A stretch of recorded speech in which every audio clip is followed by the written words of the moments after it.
Progression, mes conseils en 26 jours de perspective. Ah oui, c'est Raphaël pour une nouvelle vidéo, j'espère que vous allez bien. Aujourd'hui, je vous partage ma progression de ces 15 derniers jours en perspective, composition et environnement. Donc c'est parti, je ne vous fais pas plus attendre. Aujourd'hui, on parle de ces états d'esprit pour pouvoir progresser, toujours aller de l'avant et ne plus avoir peur de la perspective. Premier conseil que je peux vous donner, c'est de faire du sketch urbain. C'est le truc que j'ai commencé à faire dès le départ, c'est de prendre mon carnet, aller à l'extérieur et dessiner n'importe où je peux me poser. J'ai commencé dans un restaurant, j'avais juste l'intention de le faire, j'étais un peu timide et je ne savais pas du tout quoi faire, je ne savais pas du tout comment commencer, mais au moins j'ai fait un premier pas. Donc le premier n'est pas du tout un succès, heureusement, parce que sinon il n'y aurait pas de progrès à faire. Mais voilà, j'étais un peu perdu. J'ai fait des essais. En quoi le sketch urbain est vraiment très important? Eh bien, vous avez tout. Vous avez la perspective, vous avez une scène de vie, vous avez plein d'éléments à capturer au sein d'une même étude. Et vous pouvez sélectionner en composant l'élément qui va vraiment avoir de l'importance pour votre image. Et donc aussi améliorer votre compétence de composition. Le deuxième conseil que je peux vous donner, c'est de ne pas avoir peur des gens qui vous entourent. Si vous êtes timide, ça va être au départ un problème. C'est une barrière que j'ai dû moi-même passer il y a déjà quelques années en dessinant tous les jours dans les métros que je prenais sur le chemin du travail. Mais au final, on se rend vite compte que le regard des gens, il est là que l'espace d'un moment. Vous allez avoir trois types de personnes qui vont se focaliser sur vous. Vous allez avoir les personnes qui vont être intéressées par ce que vous faites, et donc ça c'est hyper plaisant. Vous allez avoir d'autres artistes qui vont essayer de communiquer avec vous et qui vont peut-être vous partager des astuces. Et le troisième type de personnes, c'est les gens qui s'en foutent. Et en fait, justement, comme je vous le dis, ils s'en foutent. Donc en fait, ils vont même pas regarder, ils vont jeter un coup d'œil et puis ils vont passer à autre chose. Donc en fait, il faut vraiment s'inquiéter de rien du tout. Les gens ne sont que bienveillants quand vous faites de l'art. Au contraire, ça provoque même des rencontres. Je rencontre plein de monde et juste par le fait que je dessine. Donc j'ai même pas à me forcer d'aller vers les gens, ils viennent tout seuls vers nous.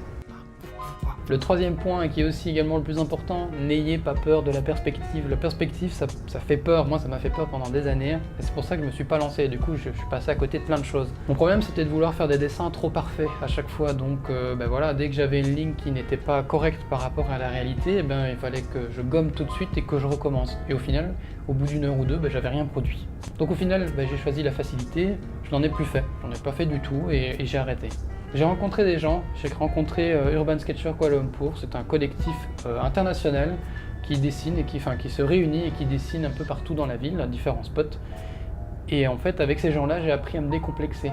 J'ai appris à ne plus chercher la perfection dans mon travail. J'ai appris à ne plus m'arrêter quand une ligne n'était pas bonne. Et du coup, je suis passé directement au feutre. Enfin, maintenant je suis au porte-plume, je suis passé directement avec des médiums qui ne me permettent pas de retourner en arrière. Et c'est de se concentrer sur l'ensemble de la composition et pas simplement sur un détail de l'image. Et en fait, une fois qu'on a ces points-là en tête, on se rend compte que même si une perspective n'est pas correcte, une fois qu'elle est dans un ensemble, elle peut être très harmonieuse et on peut vraiment en jouer. On peut jouer avec des formes complètement déformées et rocambolesques, mélangées avec d'autres éléments. Une fois qu'on a l'ensemble du tableau, ça peut très bien fonctionner. Autre point que je peux vous donner, c'est de challenger, tester plein de types de techniques, plein de types de médiums. Même si vous avez un matériel avec lequel vous avez de l'affect et avec lequel ça fonctionne déjà, enfoncez-vous dedans.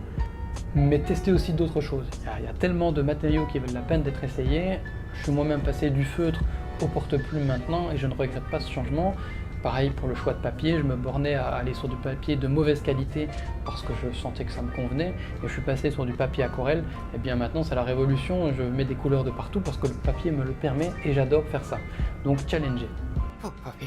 Soyez régulier, c'est un conseil qui peut paraître évident, mais voilà, moi je dessine environ que 1 heure ou 2 par jour et ça me suffit. J'avais prévu un programme beaucoup plus dense et au final, à l'intérieur, je sens que c'est pas la solution, c'est pas ce qui me convient. Donc dessinez de façon régulière. Imaginez deux types de profils. Vous avez quelqu'un qui travaille dans le dessin depuis 10 ans mais qui travaille de façon sporadique et quelqu'un qui se donne à fond pendant 2 ans. Devinez qui aura le meilleur profil. On a deux possibilités, où ces deux personnes vont avoir le même niveau, ou la personne qui a travaillé pendant 2 ans de façon intensive aura un niveau de meilleure qualité. Pourquoi? Il y a 2 facteurs, donc la régularité, mais il y aura aussi bien évidemment la stratégie, de travailler de façon effective. Il est inutile de travailler 8 heures et de ne même plus être conscient de ce qu'on est en train de faire. Mieux vaut prévaloir de travailler 1 heure ou 2 et de chaque fois avoir un objectif consistant de comprendre l'exercice que vous êtes en train d'entreprendre. Oui, c'est fatigant, mais si ce n'est que 2 heures, ça va. Entourez-vous d'autres artistes, je n'ai jamais autant progressé que depuis que j'ai rejoint le collectif Urban Sketcher Kuala Lumpur.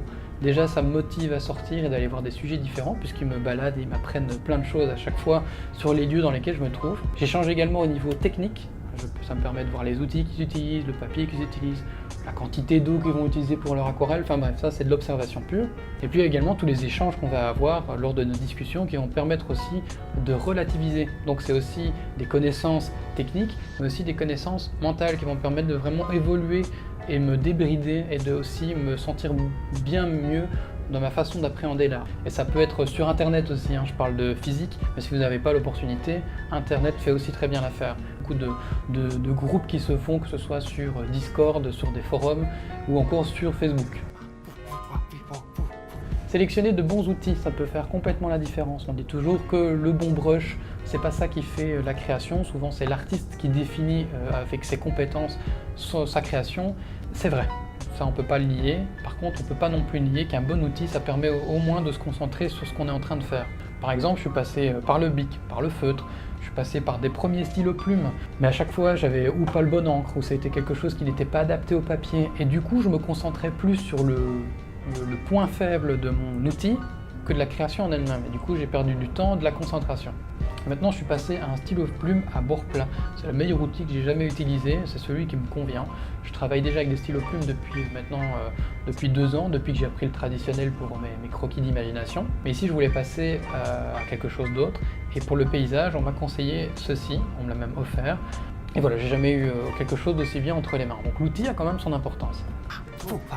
Enfin, dernier conseil que je peux vous donner, c'est de prendre des notes. Tout ce qu'on vous dit, des anecdotes sur le bâtiment, des anecdotes sur la culture, si vous rencontrez des nouvelles personnes, des techniques, afin de ne pas les oublier. On a tendance à se croire qu'on a une très très bonne mémoire, mais c'est bien, et ça peut être vrai un temps, mais on peut aussi tout oublier, et de pouvoir reconsulter ces vieux sketchbooks et de tomber sur des informations qui valent de l'or, c'est vraiment très intéressant. Voilà, c'est tout pour moi, j'espère que ça vous a plu. Comme vous avez pu constater, il y a eu une réelle progression en seulement 15 jours, et ça passe par un bon état d'esprit, ça passe par juste des bonnes techniques à entreprendre, et de pas hésiter aussi à faire des tests tout le temps, de continuer même si on est face à quelque chose qui nous plaît moins bien. Le prochain dessin sera toujours meilleur que le précédent de toute façon, puisqu'on ne fait qu'apprendre. Voilà, je vous dis à très bientôt pour une prochaine vidéo. Si ça vous a plu, je vous invite toujours à liker la vidéo, à partager ce contenu si vous pensez que ça peut être utile à d'autres personnes de votre entourage, et pour voir tout le reste de ces aquarelles en meilleure qualité, ça se passe sur Instagram où je poste de façon journalière justement ces différents travaux que je réalise.